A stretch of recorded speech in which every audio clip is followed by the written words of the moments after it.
Hello mga beshies! So we're here at Mall of Asia. And today, magda-dine-in kami sa La Fiesta, the largest Filipino buffet. Dito yan located sa may bandang seaside. Pwede kayo magpa-reserve, pero in our case, nag-walk-in lang kami. So gaya ng ibang buffet restaurants, meron din naman sila mga group promo. So pwede naman kayo mag-inquire before kayo pumunta. At once mabigyan na kayo ng table, then you're free to explore and pumili ng mga food na gusto nyong itry. So bahala na kayo kung anong station ang gusto nyong unahin. Pero alam nyo, kung meron kayong mga kilalang OFW na uuwi dito sa Pilipinas, isa to sa mire-recommend ko kasi I'm sure na miss nila mga Filipino classics. So meron dito nun.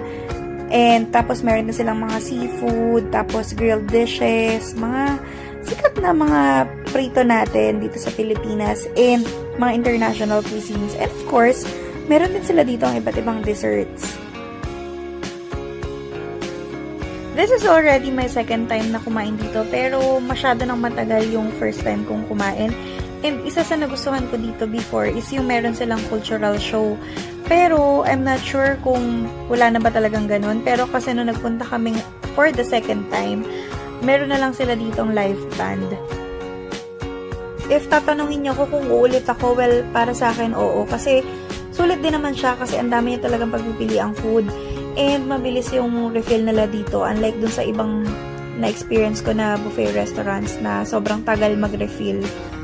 At ayun nga, so yung drinks kasama na din. So para sa akin, sulit na siya.